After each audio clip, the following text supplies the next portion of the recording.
It's 2003. From the outside looking in, my family is a kind-looking kin. 2 parents who work hard, 3 siblings who get somewhat along. You get our Christmas card in the mail and think, that's a wonderful looking family. Good haircuts, well-dressed, shirt tucked in.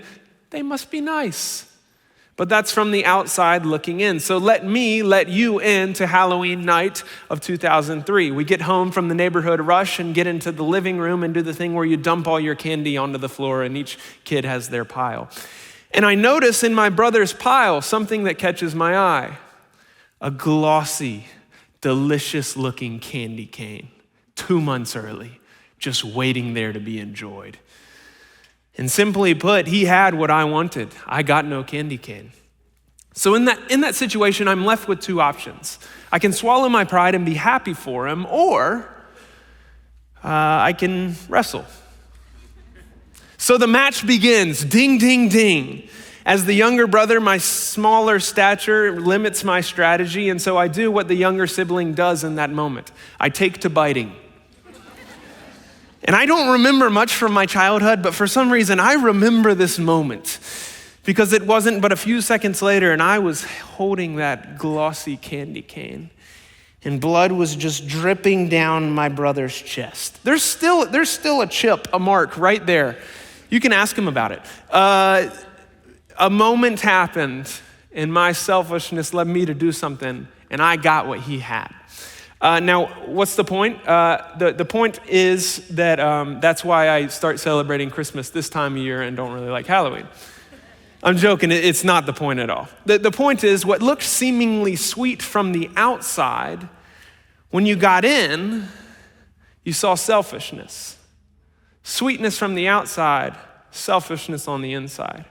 Now, why mention that? Because sometimes seeing the world is like that. From the outside looking in, it's wonderful. It's Instagram filtered. Everything is fine. Nothing's that bad. We all get along. But when you step inside, if you don't make generic broad strokes, when you get inside it, you see something else. You see teeth marks. You see blood dripping down the chest. You see selfishness.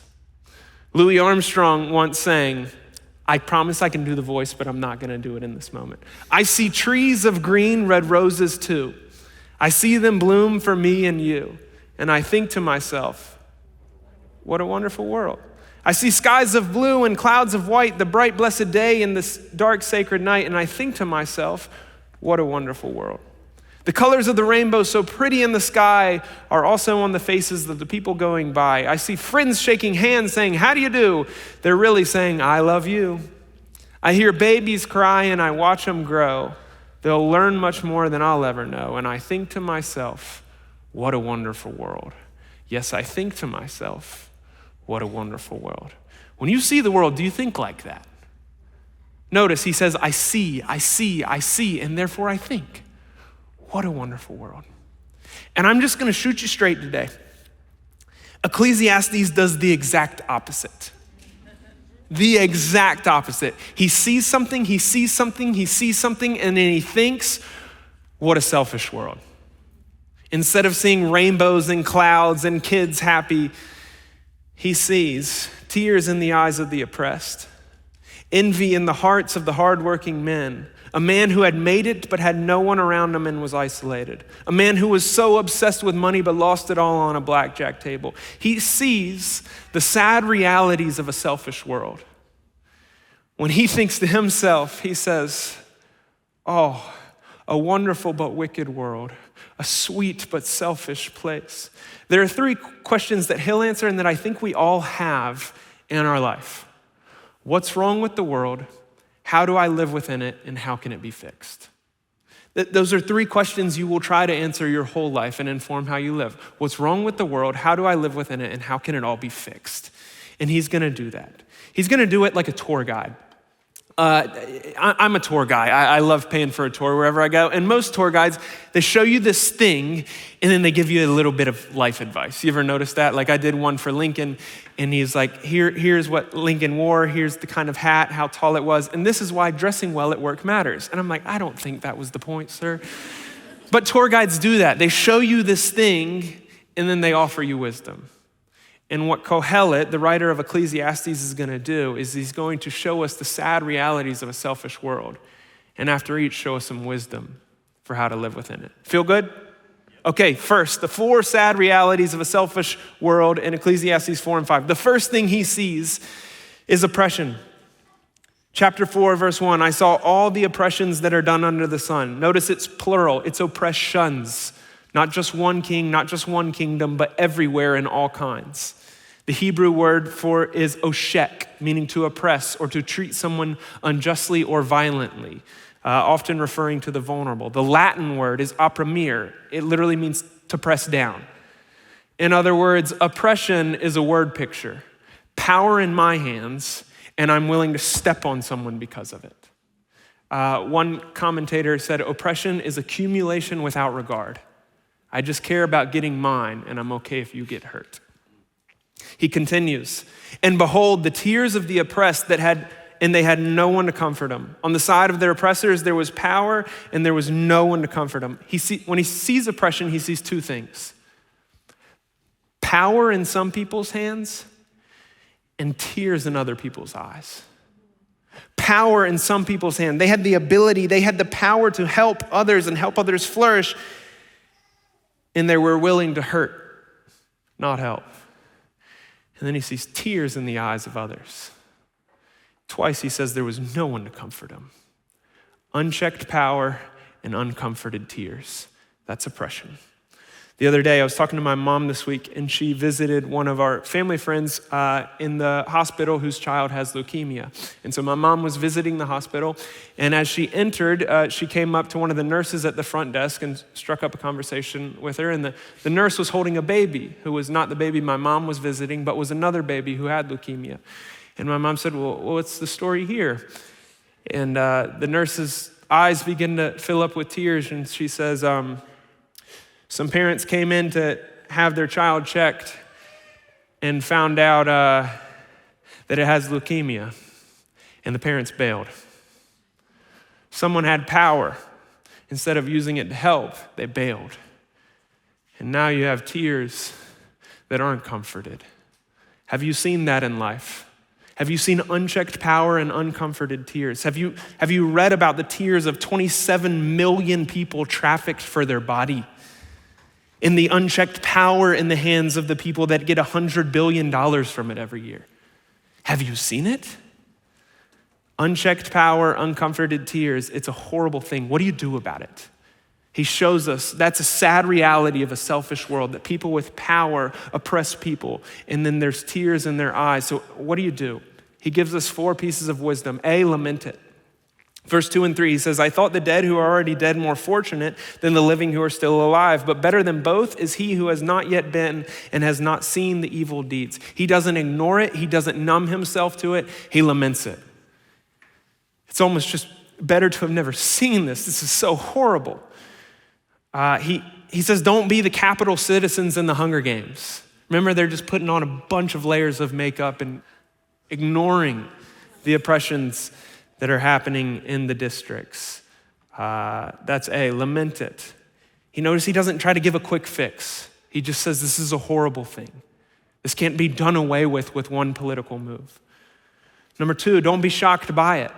In the next chapter, he brings up oppression again, and he says, chapter 5, verse 8, if you see in a province the oppression of the poor and the violation of justice and righteousness, don't be amazed. Don't be shocked at the matter. For the high official is watched by a higher, and there are yet higher ones over them. He's saying, when you see oppression out in the world, don't be shocked. It exists in every layer. None of us are numb to it. But he's not saying, I want you to see here, he's not saying don't do anything about it. When you read the story of Scripture, actually no one else is like God in doing something for the oppressed. But he's saying don't be shocked by it. Don't think, oh my goodness, that person, that program, that organization, they do that to those people?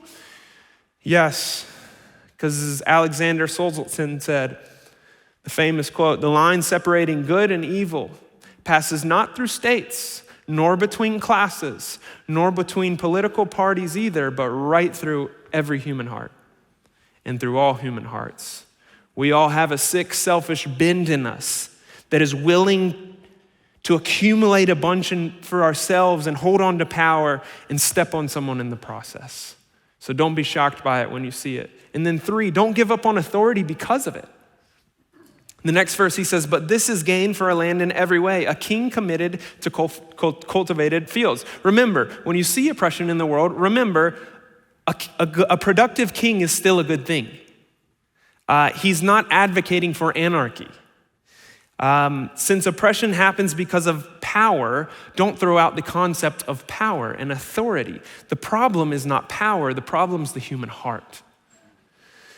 And then lastly, so lament it, don't be shocked by it, and don't give up on authority because of it. I was walking through these points with a person on our staff named David, who used to have a career in politics. And he said, bro, you just told us to not do 3 things. You know, you realize you're talking to D.C. about oppression, and they're gonna say, what do I do? What do I do with my hands? I need something. And I said, that's how he wants you to feel. So 4th, but know that God will judge it. You want something to do, hit your knees. Because there is a God who will judge it. He'll say that in Ecclesiastes 3. Sorry for the Christmas hymn, but you know it. Chains shall he break, for the slave is our brother, and in his name all oppression shall cease. One of the sad realities of a selfish world is oppression. The next picture that he shows is one of competition. Second thing he shows us is competition. Verse 4, he says, then I saw that all toil and all skill and work come from a man's envy of his neighbor. This also is vanity and a striving after wind. He pops open the hood of the human heart and looks around, looks for the engine, spots it. And you know what's written across the engine? Envy, competition. He's saying the reason everyone's working so hard in life is envy. Envy begins with the assumption that I'm behind and you're ahead. If we're on a ladder, I'm below you. If we're in a race, you're ahead of me. And the reason you're ahead or you're above is because you have something that makes you valuable and I don't have it. Therefore, I hate that you have that thing and I want it so that people clap at me and not at you. That's envy. That's competition. You ever disliked a coworker? Anybody? Just imagine. You ever disliked a coworker, not because they spilled coffee on you or they wronged you or they gossiped about you, but because they were good at their job? And everyone's like, oh my goodness, have you seen how good Sarah is with spreadsheets? And you're like, well, she actually computed that thing wrong. You're quick to critique and very slow to compliment. You don't like them because they have what you want. And you don't like that, and you want it, so people clap at you and not them. You ever been there? You ever disliked someone because they're pretty?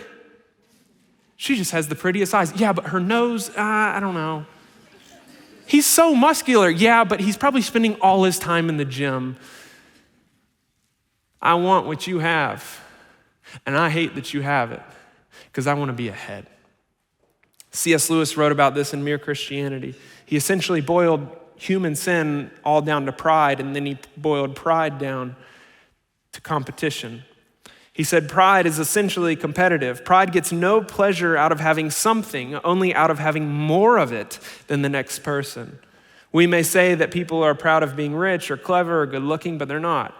They are proud of being richer or cleverer or better looking than others. Do you see the competition and the envy? The term rat race, I brought an image. It literally looks like it's Union Station. The term rat race comes from the 1930s when people would gamble on rats racing through mazes, which my wife and I still do. When we're riding the metro, we're like, okay, I've got the one with the scrawny tail. You've got the one with the chopped off tail. Which one gets the Chick-fil-A sandwich first? But this happened in the 1930s, and people would bet on rat races. What was a rat race? It was fast, frantic, desperate, but ultimately pointless. When the rat wins, who cares where it goes? Who cares if it dies? And that image is stuck with our culture. You know what it means. Always scrambling, always comparing, always trying to get ahead. But as Mike Tyson put it, even when you win the rat race, you're still a blank rat. Even when you win it.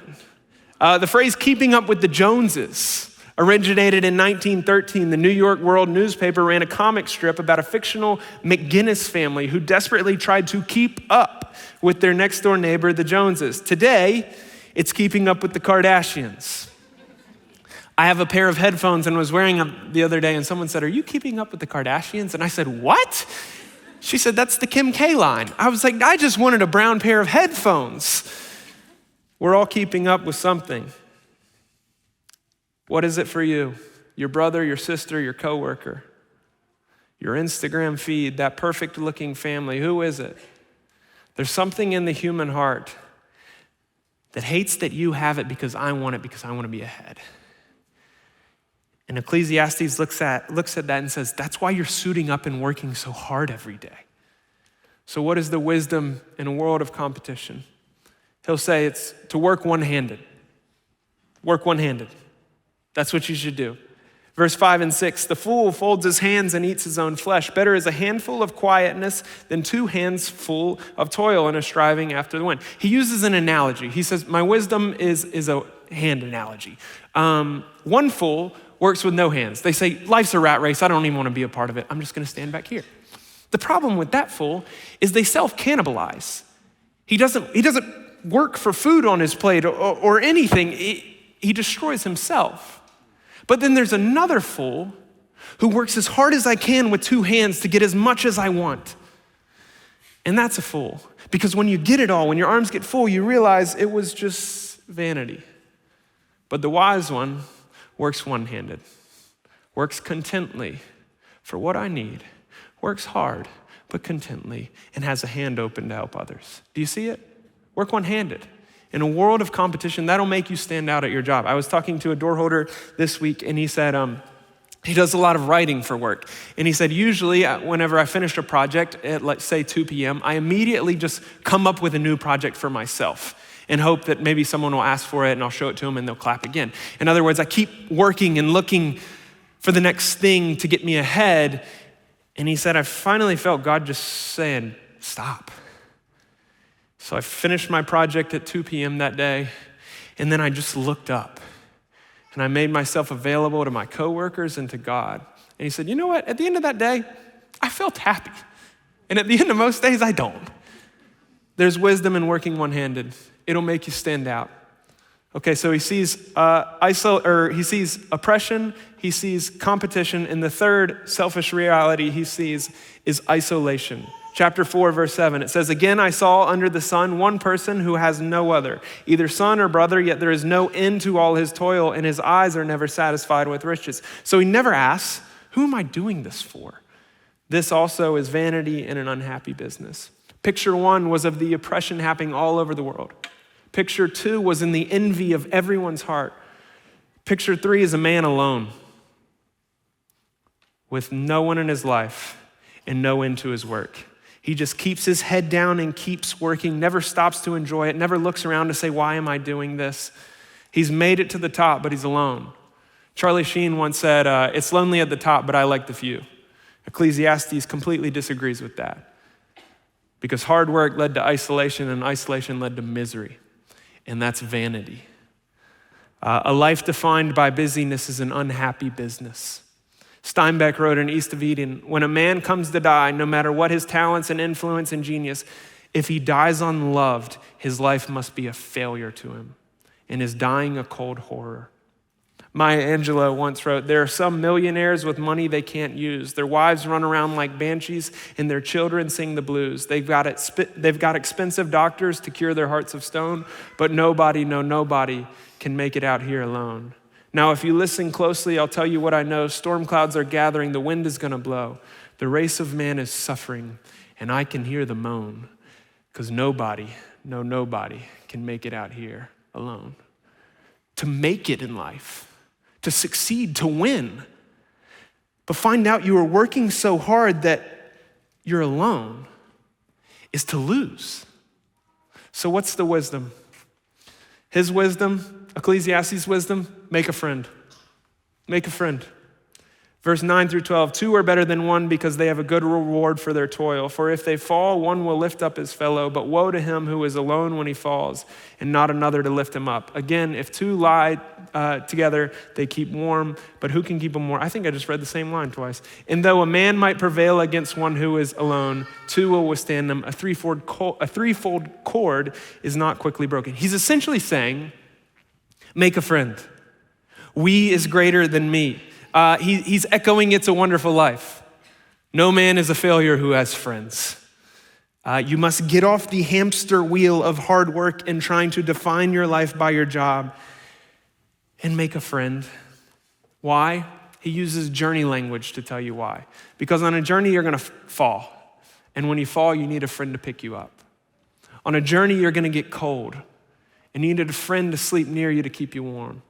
And on a journey, you're gonna face a threat, and you need a friend who's got a good left hook. You need a friend who picks you up in adversity, who encourages you in despair, and protects you in fear.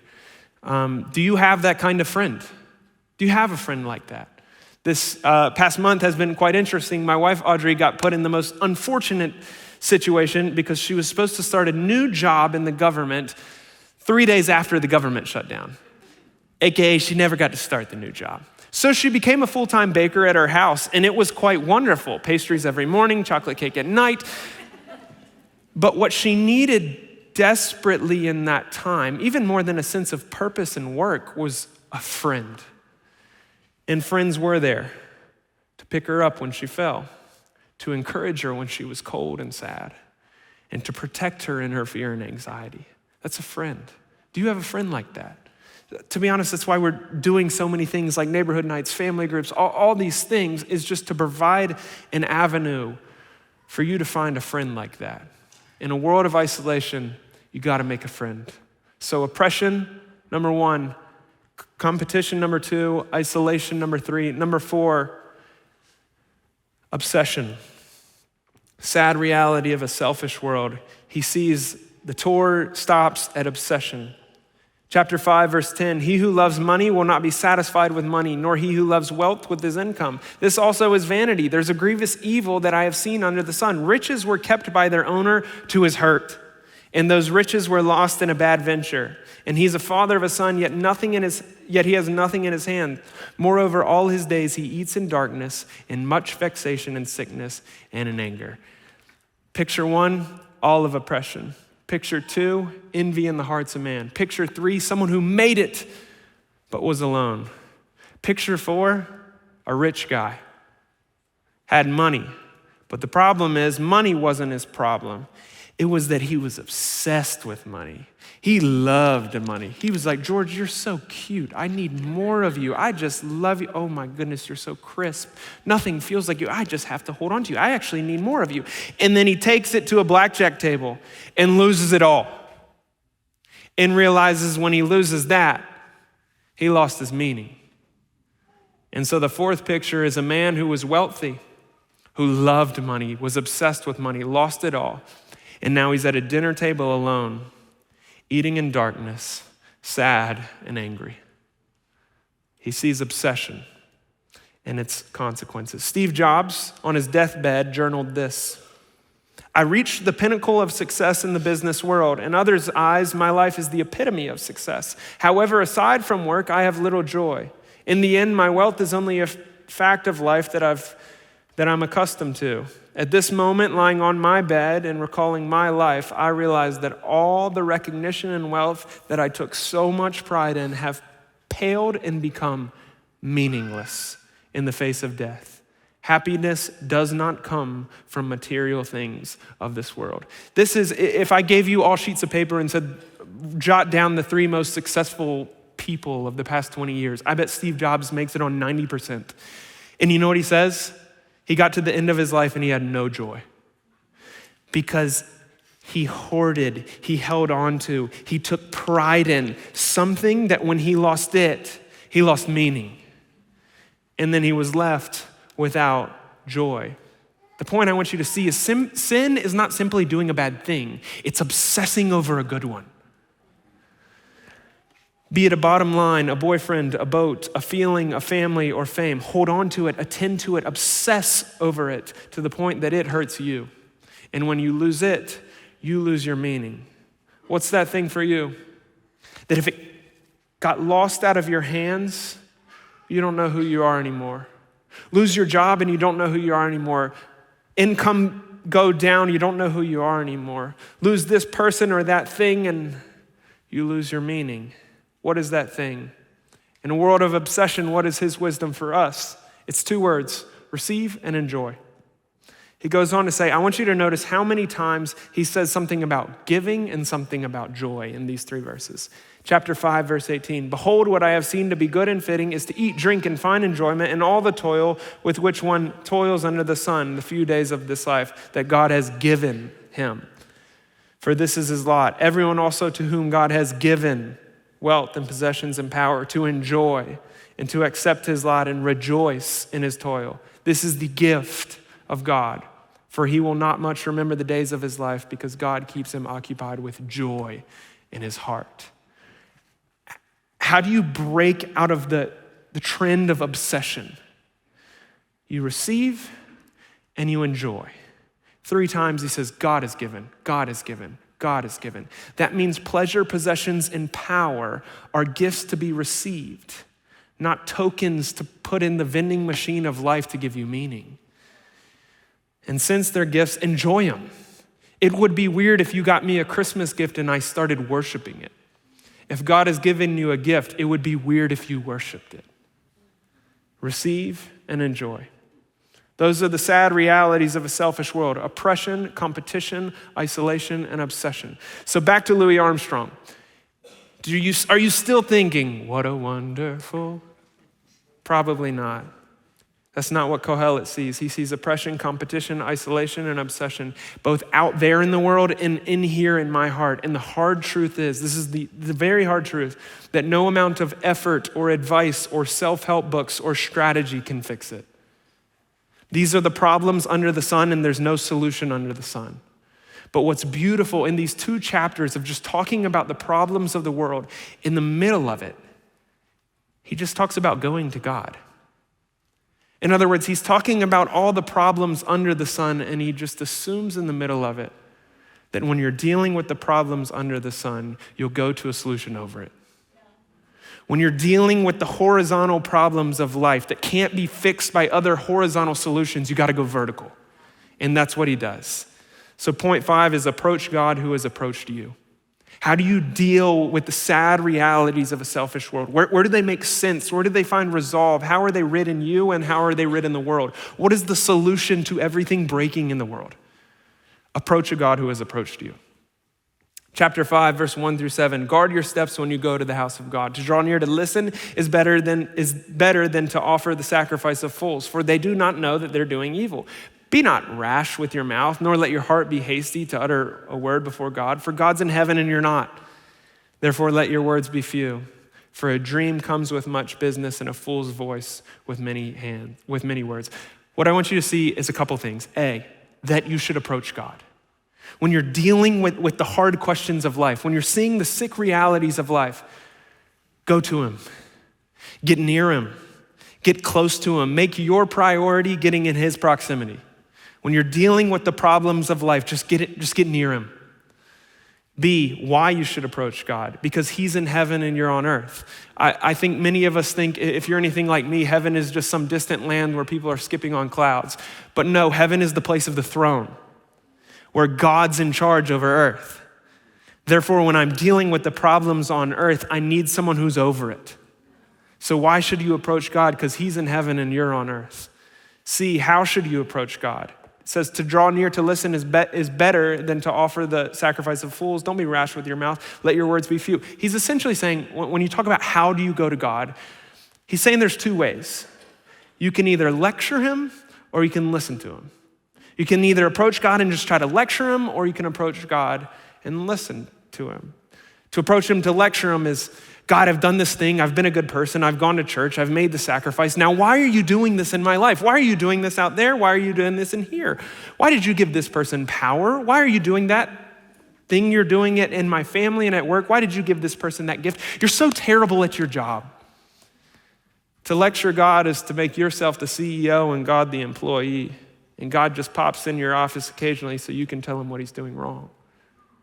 But the other approach is to listen to God. To approach him and say, look, you're God and I'm not. You know far more than I do. Here's what's going on that I don't understand, but I'm just gonna slow to speak, quick to listen. What do you have to say about this? The most repeated prayer in the Old Testament comes from Deuteronomy 6, which says, hear. The prayer begins with hear. Listen, O Israel, the Lord our God, the Lord is one. You shall love the Lord your God with all your heart, with all your soul, and with all your might. In other words, 3 times, if not more times a day, people would just stop and say, God, I'm listening. God, I'm here to hear you. This honestly preached to me this morning. I slept awful last night. Usually I sleep so good in the cold, and last night, of course, it was the humid night where the room's hot, and I was just tossing and turning. And I woke up this morning and felt horrible, and then all of a sudden I immediately pull my iPad out, and I'm like, God, why did you do this to me? Why didn't you let me sleep so well like a baby? Why did you keep me up all night? I worked so hard for this. What are you doing, God? You're so bad at your job. And then I realized I'm lecturing God. So let me just put everything aside and listen. Perhaps there's a purpose in all of this. You should go to God. Why should you go to him? Because he's in heaven and you're on earth. How should you go to him? Listen to him, don't lecture him. He's inviting you to talk, yes, but not to lecture him. So listen. Why can you approach him? Because he's already approached you. 5:1 says, when you go to the house of God. To go to the house of God is to assume that God's at his house, AKA his presence is waiting on you, AKA he's made the first move. In other words, he's saying approach God because God's approached you. And you might say, well, what does that have to do with us today? John 1 says this, the word, speaking of Jesus, became flesh and dwelt. The word is also tabernacled or pitched a tent or made his home among us. The Gospel of John begins with saying, God has approached you. Jesus has set up his home. God saw the oppression, competition, isolation, and obsession that humanity had inflicted on itself and didn't lean back in the lazy boy chair and click to the next channel. No, he said, I'll enter it. I'll go into it. So the gospel is not Jesus golf clapping from a distance at good people in a good world who get their act together. No. Romans will say, but God shows his love for us in this, that while we were still sinners, Christ died for us. While we were still crazy, God approached us. Therefore, the gospel is Jesus breaking into a broken world to save broken people by taking their curse upon himself. In other words, in your mind, you have an ideal version of reality. A world without oppression, competition, isolation, obsession. And then you have the real world that hasn't. And the thing that separates the two is a concrete wall named death. And you just can't get there. But what you have in the gospel, what you must see is this. Jesus crushes through from the ideal into the real, takes on its consequences, bears its curse, and takes on the sad realities of a selfish word upon himself so that he can bring you into the ideal. Do you see that? It's everything you've longed for in a broken world is the one who can heal it. So what you have in the death, resurrection of Jesus Christ is oppression put him to death, but resurrection means that he will one day put it to death. Do you know that? Competition killed him, but the resurrection means he can kill it in you. Isolation, he was all alone at the cross, but the resurrection means you will never be alone in Jesus Christ. An obsession, he was so obsessed with what? Not himself, but doing the Father's will and rescuing you. Therefore, through his obsession with you, you have a love that will never leave you and a love that will go to extreme cost for you, namely the cross. Do you see it? He took on the curse and consequences himself. And you may see this and say, yeah, but not me.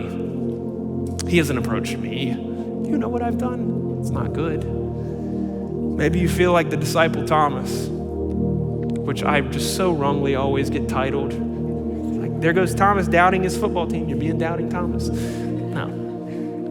Thomas, word is spread that Jesus has conquered death. And he says, I don't buy it. I don't believe it. The world's too selfish and too wicked. Did Jesus actually do something? Did he actually do something for me? And Jesus steps in the room and says, Thomas, look at my hands. You want proof that I've broken through from the ideal into the real, that I've burst a hole through death. Look at my hands. Look at my hands. And so if you've ever wondered, has God approached you? Oh, look at his hands. Look at the cross. Look at the grave conquered. Everything you've longed for has been accomplished in him. And he's looking at you and saying, come to me. I've approached you. Would you approach me? And so there really are only two options in your life. You either approach Jesus Christ or you don't. And if you don't, the sad realities of a selfish world will just continue on forever and ever and ever. And if I could just be real with you for a moment, if you want a cure from it, if you want an escape from it, he's made a way. So approach him, come to him, because oppression shall cease in his name. Competition will no longer be needed. Isolation won't exist. In obsession, you'll finally have a love that won't hurt you, but will only heal you. Have you come to him? An old hymn goes as such: just as I am without one plea, but that thy blood was shed for me, and that thou biddest me to come to thee. O Lamb of God, I come, I come. Just as I am, and waiting not to rid my soul of one dark blot, to thee whose blood can cleanse each spot. O Lamb of God, I come, I come. Just as I am, though tossed about with many a conflict, many a doubt, fightings and fears within and without. O Lamb of God, I come, I come. Just as I am, thou wilt receive, wilt welcome, pardon, cleanse, and relieve. Because thy promise I believe. O Lamb of God, I come, I come. Have you come to him? It's an invitation.